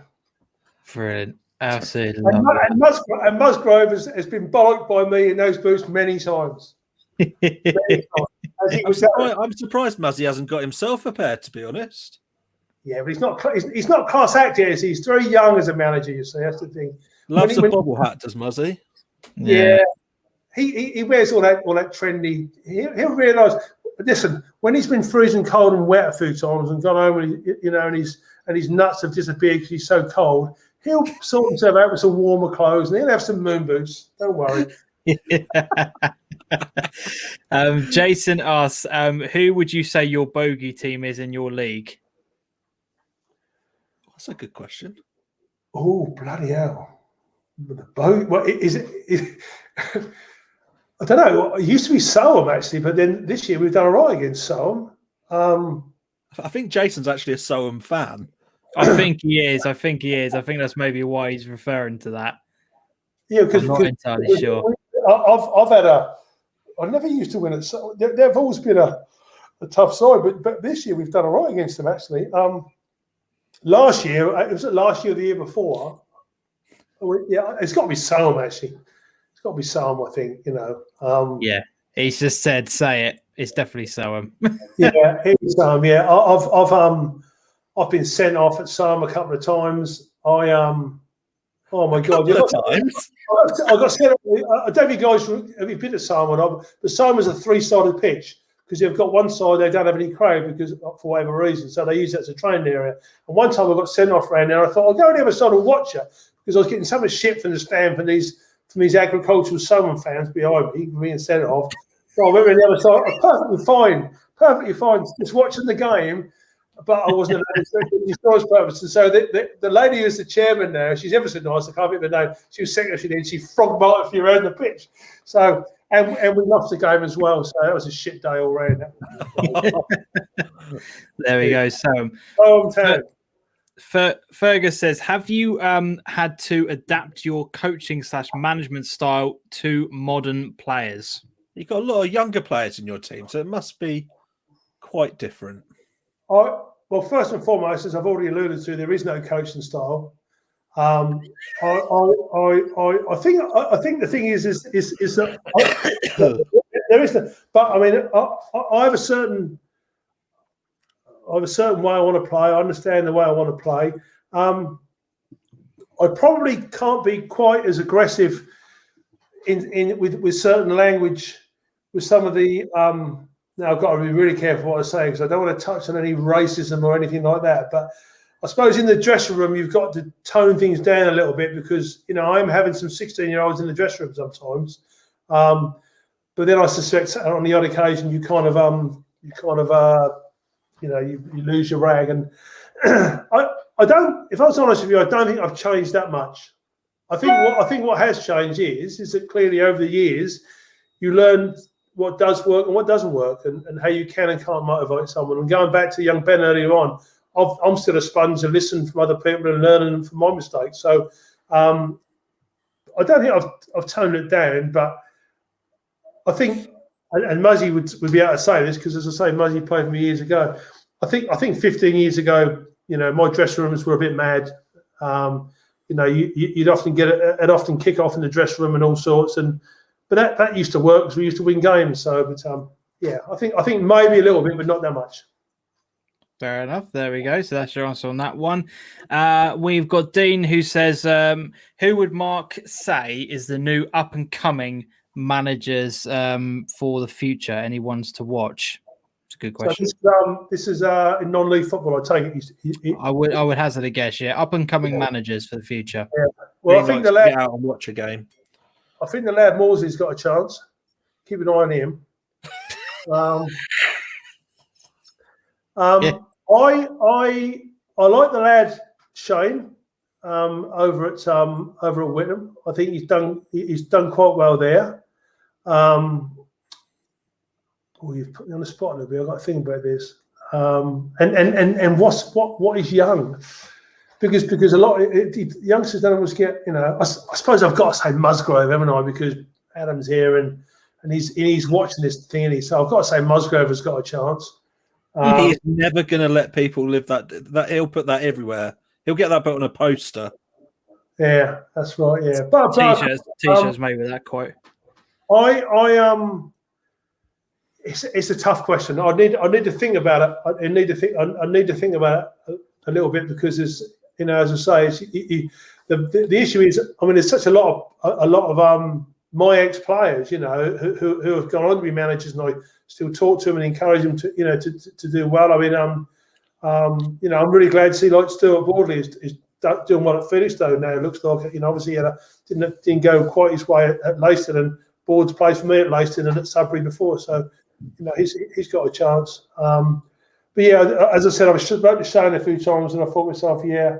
Actually, I tell you, kid, this is a lad as well. I like the lad Michael Wallace over at Harwich. Right.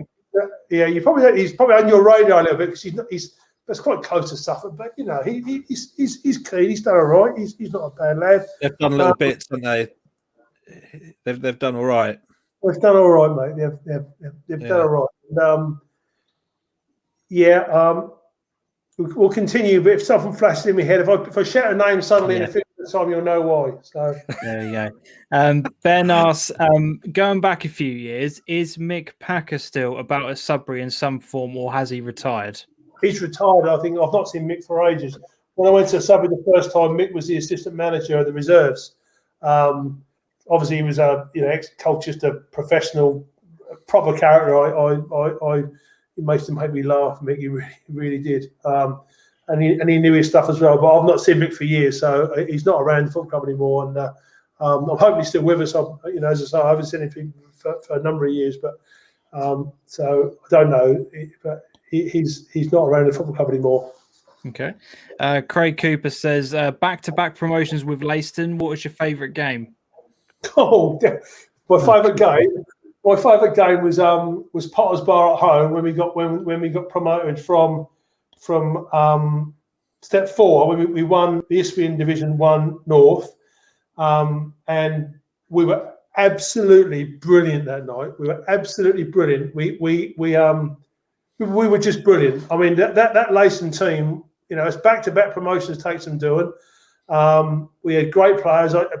Steve Ball was my assistant. I had Lee Norfolk with me as well. Norse has been involved with me a number of years. Another great guy, a great coach. And Nathan Munson was goalkeeping coach. And we were Leighton were buzzing then. We were.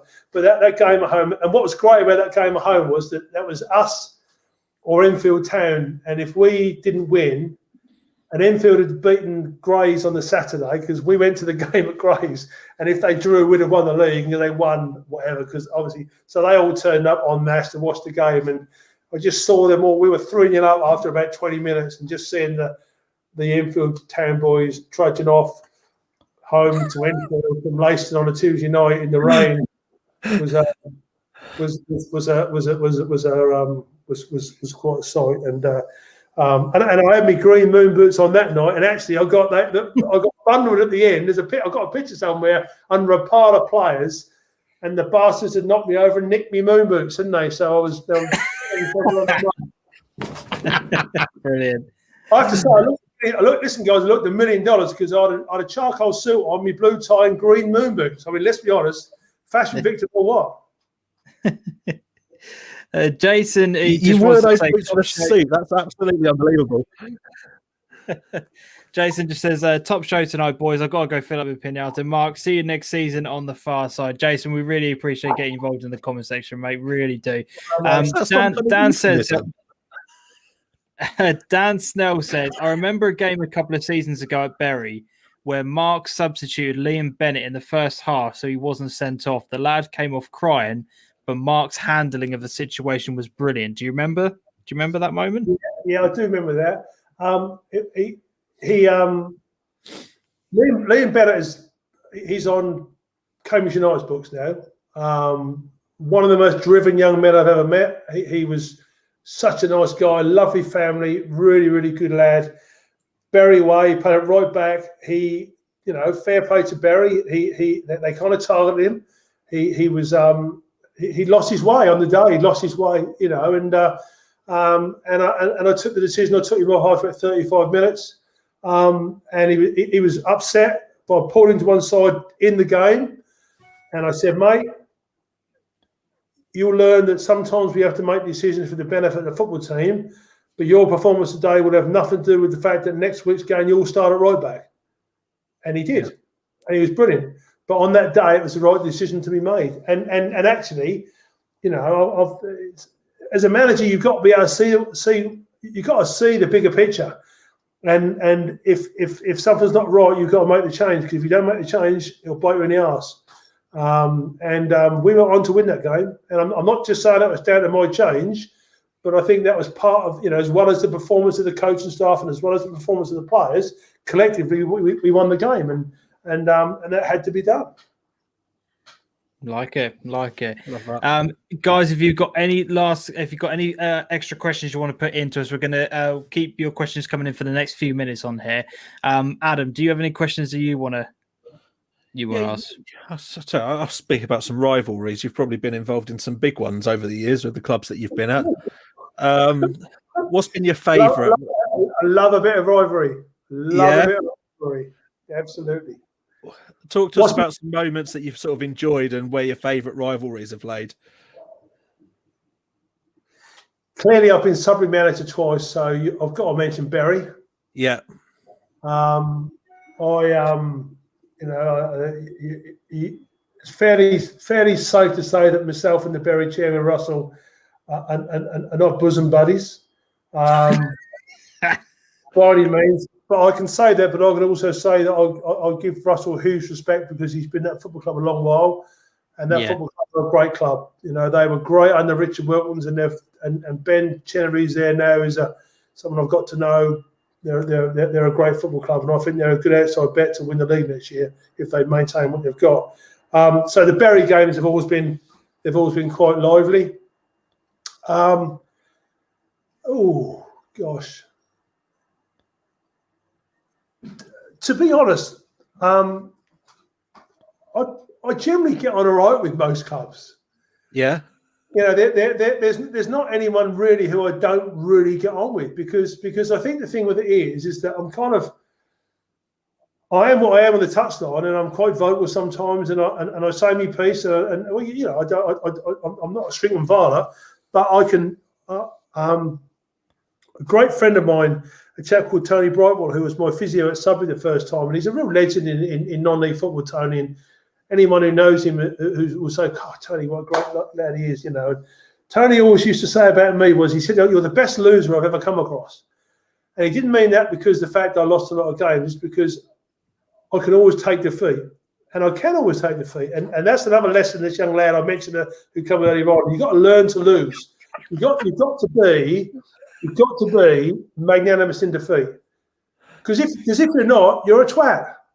Yeah. And these people who lose games and they blame the referee and they give the opposition a bit of stick and they storm off home, they're twats, I'm afraid, because that's not how it's got to be. You give your all in 90 minutes. You giving the referee that shit after the game, I ain't going to give you 3 points again. All it's going to do is piss off the referee for the next time he looks after your game. So you're basically doing yourself no favours whatsoever. If you ever go at the home team or you're rude to the managers or whatever, all you're doing is making a rod for your back. Yeah. So I can give as much stick as give out as much as I can take during a game. When you've lost, that's it. Well played, mate. Well done. Go and shake the guy's hand and wish him all the best. And I've always done that. So I've had some good battles with Barry over the years, but nothing that's particularly. It's good to see that Russell's still watching in.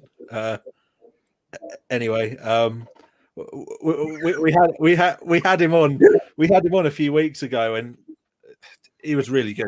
Like, we had a really good back then, and of the year. I love the fact that banter exists around the leagues and stuff, and that's all part of it. Having those rivalries locally and having those big battles, and yeah, it's all part of it. The key as well is that characters in non-league football is like characters in the pro game. A lot of characters have gone from the pro game, but characters in non-league football is good. And if you get a bit of a stir up before a game with Bury or a game with Lowestoft or Leicester or whatever, that gets on this sort of show you're doing. It gets in the press. It gets on social media. That might get 15p more for the gate. Well, 15p for the gate is 150 quid plus the burger, plus the beer, plus the program. Yeah, it creates a bit of interest. Yeah, and what we don't want in non-league football is we don't want vanilla people and vanilla managers. We want people who've got a bit about them, and because that makes it fun. Yeah, that's why I've got the non-league Roy Keane by my side. So that's. I think it's safe to say that people love a character. People love it when people are outspoken. People love the truth and that. But definitely. I'm going to give you a little bit of thinking time on Alex's question, because he asked, "What is your best 11 of players that you've managed?" Now, hideous question, Alex. It's probably not one you can kind of answer off the top of your head, so I might give you a little bit. You know what? It's funny you should say that, because when I finished, when I became chairman at Needham, Mike Bateman did a bit on me with my best 11 players, the best 11 players I ever had in my team, and that was still with the same now. So I do know off the top of my head. If you're interested, go for it if you know it. Okay, I'm pretty certain I can remember it all. And can I apologise to one or two of my Sudbury players, particularly Joe White, who's my captain, because Joe would be very, very close to getting in that team based on his current performance. Anyway, so goalkeeper was Nathan Munson, played in goal for me at Leyston and at Sudbury and at Needham. Ex-pro, now the current goalkeeping coach and as joint assistant manager at Needham, and top man, absolutely top man. Right back was Brett Gerland, played for me at Leyston and at Sudbury. His son Alice plays for me now at Sudbury. He was right back. Left back was Kevin Horlock. Don't need to say any more. Played for me when I was with Danny Laws at Needham. Centre half was Kieran Morphy, I mentioned earlier on, and David Head, who was my captain at Leyston, captain at Sudbury, absolutely fantastic. Midfield, I think I went with the 4-3-3. I went with Neil Culver playing in the 4. Neil was played with me at Leyston and at Sudbury. Complete loon, but great footballer, hard as nails, tremendous. Kimmy's, for obvious reasons, was tremendous for me. I had a front three, which was Kemmy Jamie Rowe, centre forward, current manager of Chesterfield, fantastic player. Best player ever played with me also was in that team, Gareth Heath. Played in the number 10, but wore number 8. Still playing at, I think he's 76 now at Needham. And a guy called Matt Clements, who was ex-Cambridge United, quick right winger. No,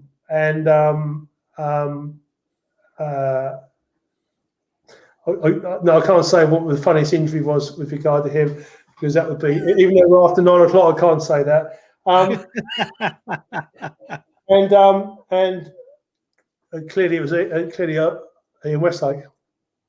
There you go, Alex. Brilliant. Some I love the players fact that in you there. knew that off the top of your head. That was absolutely fantastic. Dean has said on here, if you could have any player from a team in your league, who would it be and why?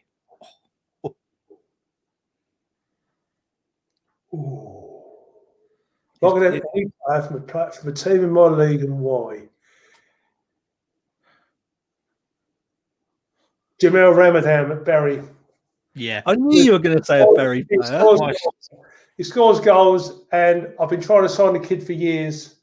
But fair play to him, because fundamentally he's been loyal to Bury. So, yeah. But he scores goals. Yeah. Scores goals. Yeah. And I can say him because I'm pretty certain there's not a chance in how he'll leave Bury, and I don't blame him because he's doing well there and they're a good football club. But there might be one or two others, and there might be one or two others from the league below, but I couldn't mention them because if I mention them, their bastard managers will be on the case and they'd get a bigger deal because they're thinking that Morsley's been trying to sign them. So I'm going to go with Ben's question as a final one on here. If you could take one ex-pro, who would it be and why? And how did the Paul Hayes signing come along? If you could take one ex-pro, who would it be and why? I'm guessing, to play with you now, maybe? Is that what Ben's maybe thinking?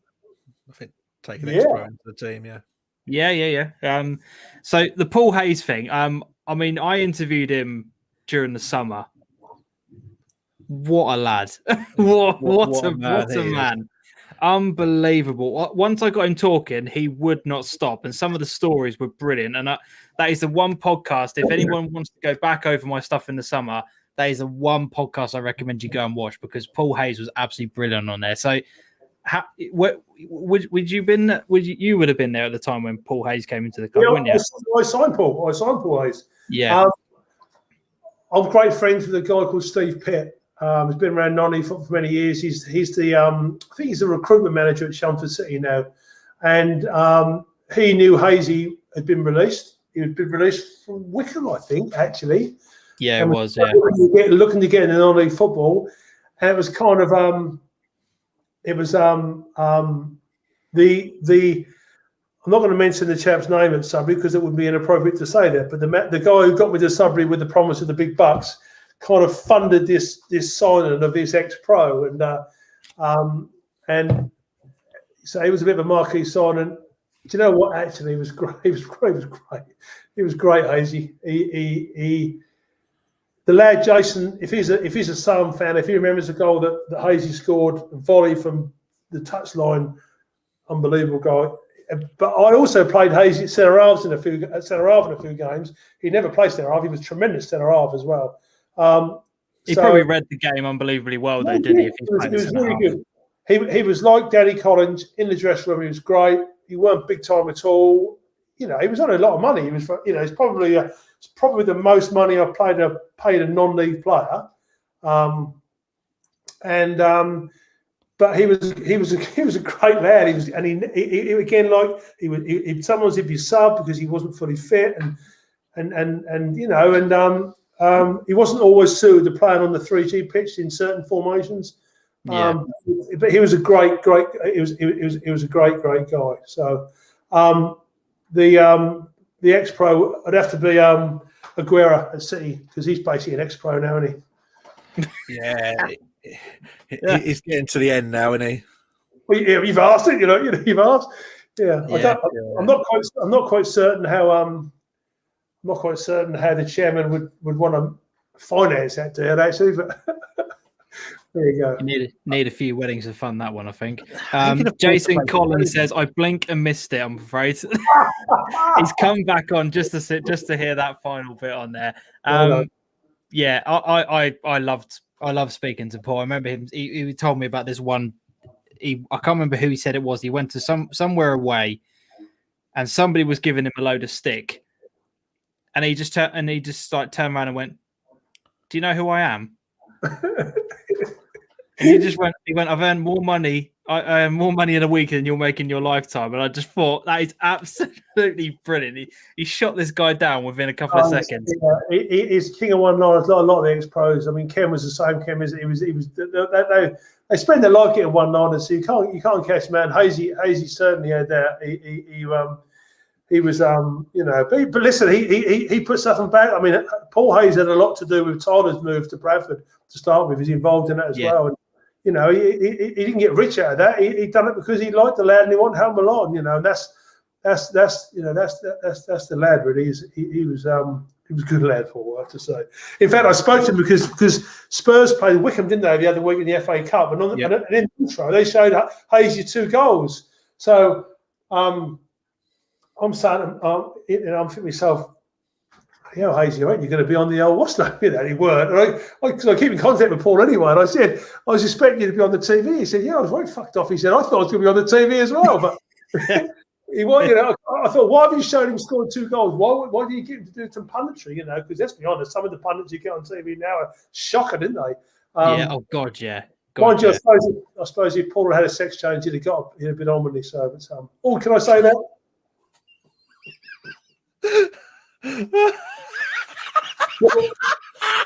You'll cut that out, won't you? You'll cut that out. The poor Soccer Saturday boys. Not being funny. If Jolien Lescott can get a job in TV, so can I. Christ's sake, that bloke is boring as hell. Anyway, Mark, it's been absolutely brilliant having you on the show tonight, getting your thoughts and opinions, some of your stories from over the time. Really appreciate your time this evening. It's been great having you on. Adam, any final comments before we let Mark go? Just a thank you, really. It's been a good laugh tonight. Really enjoyed it. Yeah, I needed that. Really good fun having you on, mate. No, it's appreciated. And I think the thing is that I'm not pissed up your back, guys. What you've done there is great, really. And it's a few of these have sprung up. And Suffolk's got so many football clubs and so many good people. It's great to have that. What you guys are doing, and I think let's hope it snowballs and becomes really, really, really good. And you make a massive success and you earn loads of money and you're millionaires and you give up your day jobs. I hope all that stuff happens for you. Just one day is a dream at the moment. Just one day would be absolutely wonderful if I can drop that. Yeah, that's the dream. That's the absolute dream. You've been getting a lot of love in the comments tonight, Mark, on here. Alex, great show, complete sense spoken about the current situation. All the best. Ben says, can you follow him on Twitter so he can talk to you? Because I think he wants to get some coaching tips off you. Scoo says, well done, Mark. You owe me a pint. Scoops. Yeah, that's Steve Cooper over at Leiston. Yeah, he's a pleb anyway, so I don't have him a pint. So don't worry, he's actually a mate of mine. Don't worry, I can get away with that. So off air, he'll be abusing me off air. Musgrove said outstanding. Yeah, well there you go. You owe me a pint, Musgrove. He owes everyone a pint. Muzzy does. I know. Yeah. So do you know the chances you've got of getting that? Less than nil. Less than nil. Nice listening to what a night. Yeah, cheers, Gary. Mark, really appreciate you coming on. Thank you very much, man. I'll let you go. Cheers, mate. Thank yourself, boys. Will do. Cheers, thanks, Mark. Take care. Finally, before we end tonight's show, let's do the Super Six, shall we, Adam? We've got a winner to announce. We do have a winner to announce. Let's just do that, and then let's get the overall total set up on here.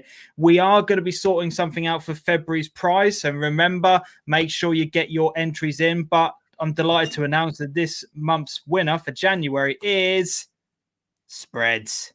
There he is, the main man. I think it was kind of no kind of No he question wasn't on that top one, point was there? scorer this week, but no one got the 7 points more than him that they needed to catch up, unfortunately. Yeah, So bottle of Jack Daniels on the way to you, Spud. So well done. fully we've got deserved. we've got a 4-game week month coming up.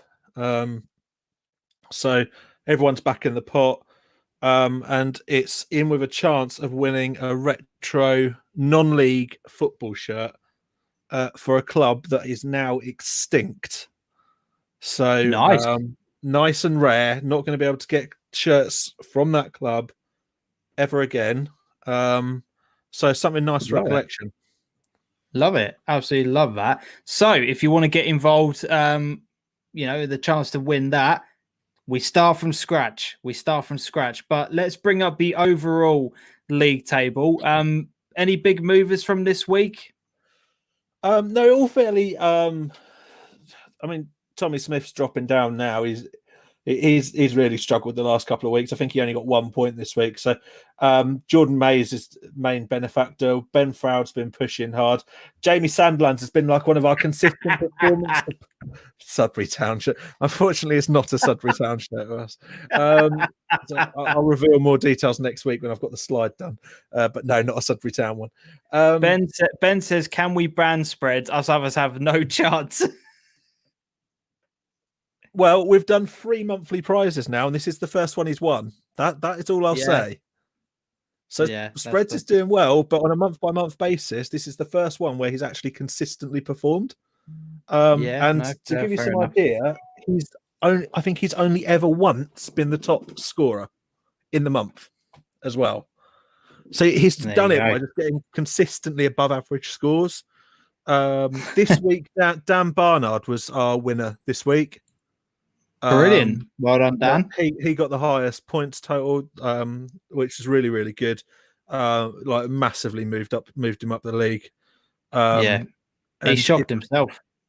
Yeah, I mean the thing is, like in that midsection, like you don't need to get many points, and you sort of shift up. So which is really, really good. And I've fallen down to 31st. So with that in mind, let's move on. You didn't enter again, mate. What? No, I did. Are you joking? No, you genuinely didn't. Oh, you're such a liar. I did. I'm not going through this again. This week's Super Six. I'm posting a link for everybody in the chat, Facebook, YouTube, and on Twitter. Swansea versus Norwich, Ipswich versus Blackpool, Barrow versus Cambridge, Leighton versus Colchester, Southend versus Walsall, Accrington versus Northampton is the final game to be in with your chance to win a replica shirt.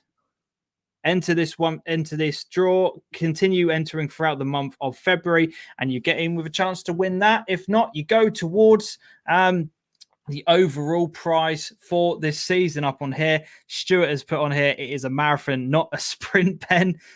Also, Ben's made a very good point. The Norwich game is on the Friday night, so you will have to get your entries in early. Make sure you get it in before Friday night, Friday at 7 o'clock. Friday. Yeah, go on. Sorry. I was going to say one more thing. This month it is sponsored by nonleaguefootballshop.co.uk, who are providing the prize for us. So, which is a massive help. Like obviously we've got this on here, so like all of these great prizes are all getting provided to us to make this all that more exciting. So please go over and give the non-league football shop site a look and see what they're doing. And genuinely, they are going absolutely great guns. Since they partnered up with us, they've now sold out of their mystery boxes. They're on a 2-week waiting list. Wow! They've partnered up with the Terrace. So like they're going really well. They are so well. Any support for them, I'd love it because it's really good. And they've said if we go well, then we can keep this going and we can keep providing. And the good thing about them is that because they are growing, they're getting more and more shirts available on a regular basis, so that their stock and their availability will continue to grow. The more people that go to look at it, the more people, they've got loads of different leagues available on there. So here are the 6 games on there. Make sure you get in with a chance to win. Alex has put, I have done. Yes, I've submitted it, Adam. So there you go. There's no qualms about that. A big on shout there. out to Atlas K9 as well for being the main sponsor. There will be a big prize at the end of all this. Like, Yeah. we're just sorting details. It just depends where we go with things. Definitely. Shall we round up by talking very briefly about Ipswich, or would you rather not talk about Ipswich at the moment? Are you happy with the loan signings? I think they're really good signings. Yeah. They're the two. We need a right back. We get a right back. We need a striker. We get a striker. I think there might be more to it. I mean, I think Caden Jackson getting sent off the other day, as ridiculous as it was, I think that's going to cause a big fallout in the dressing room between him and Lambert. Lambert's now said on multiple occasions that it was a ridiculous challenge, and he's clearly unhappy with it. Although Bishop does two ridiculous things on Saturday and is almost like their best mates, and they're going out for coffee afterwards. So there's something wrong with a few players. I mean, I don't know if you watched it at the weekend, James, but it's a boring, toothless performance again. I don't watch Ipswich, mate. I don't watch Ipswich. So yeah, they need something different. It's a shame that lad they got COVID as soon as he got here the other week. But it does mean that in this window they've had 4 people in. So let's hope that can shake things up. But I think that the rot is deeper than the players. For me, it's the manager, the way they're physically cared for, everything. Lau. Get out of there, Lau. You're just a bit happy because you've actually signed a couple of decent players for once. I'll tell you what, actually, Adam, somebody suggested to me that we do an Ipswich watch along. Right. Because they said, I think it would be really funny to have an Ipswich fan and a Norwich fan reacting to Ipswich playing at the moment. Yeah, I can deal with that. I can do that from my room. I've got it set up so I could actually do that. If people would actually be interested in that, I wouldn't actually mind paying a tenner for a one-off game. I'm not actually that bothered about it. If people would want to hear what I have to say about Ipswich, if you want me to do that, I would actually be up for it. I don't know. I just kind of dismissed it at the time. I was just like, oh no. I'm not, not particularly bothered about it. But if people want to see my reaction to it, then let us know. Let us know. I'm more than up for doing it. Ipswich have got tons of Tuesday night games as well, haven't they, coming up? So it could be quite good. Yeah.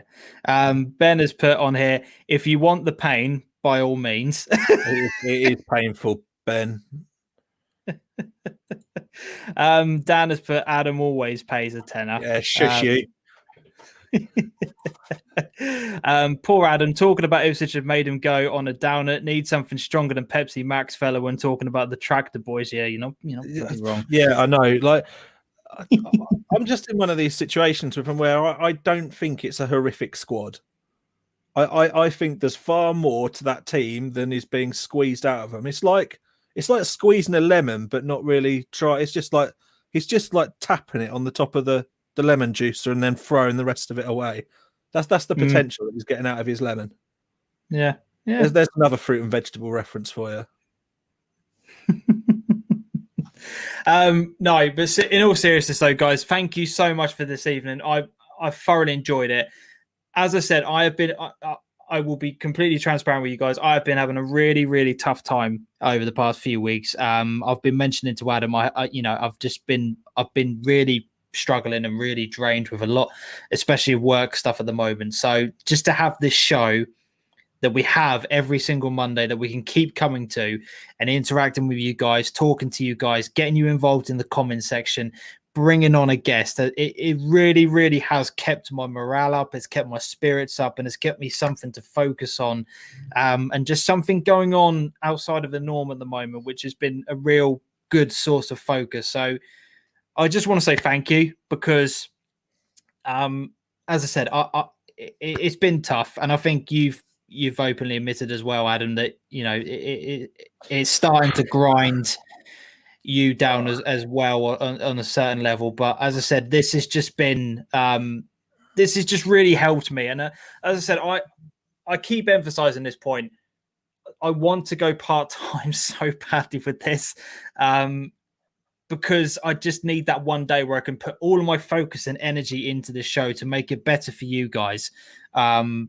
But yeah, it's just, I don't know. I'm spouting rubbish now, but I just want to say thank you, because it's great, and this is the reason why we do it, because of what you guys provide to us and what you got, how you help us get through it. It's been a good one, Yeah, which is I'm grateful for, because hearing that lockdown's been extended to the 8th of March this week wasn't really the icing on the cake I was looking for, the way I've been feeling. No. But we'll get there. We'll get there. Yeah. If anyone's got any ideas for guests or anything, we're going to put some polls up. We're going to start using YouTube Community a bit more to try and interact with people. We hear it breaks the algorithm a little bit, and we'll get a bit more spotlight on the channel.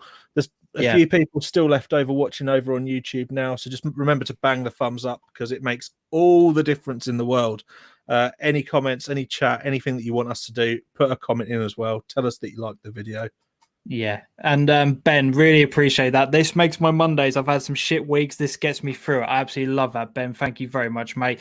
Cheers again, fellas. Hang in there, James. Loving it, and hope our input has helped. It really has. And Jason, your comments have been absolutely brilliant. So keep them coming over the next few weeks. They've been absolutely superb. Good show tonight, guys. At least I'm not hearing dribble from a different YouTube channel. Keep up the hard work, guys. Cheers, Dan. I really appreciate that, Dad. Really appreciate that. Thank you, James. We all really appreciate your hard work each week. It's me and Adam. It's not just me. Adam is the main driver behind this car. Don't trust me. He's. Do you remember that comment that we had before Christmas when someone was like saying Adam is holding James back? It's complete and utter bollocks. Adam is dragging me through. I can assure you. Adam is grabbing me by the scruff of the neck, and he is dragging me through. I can promise you that. Without him, this show doesn't happen. I can assure you of that. We've only got 2 more guests booked in, so I think this week could be a busy one, because we've got some frantic work to be doing. So we might have some big update news next week for you. Definitely. But thank you very much, guys, for watching it. If you've enjoyed it, as I said, from a YouTube perspective, like the video and subscribe to the channel. If you're on Facebook, share the video to get it onto your timeline so people can rewatch this one again. If you're watching from Twitter, give the link and the video a retweet. Yeah, absolutely superb. Thank you so much for your time this evening, guys. That's it. Another Monday in the books. We will see you next Monday. But until then, and until next time. Thanks for coming. Adios, guys.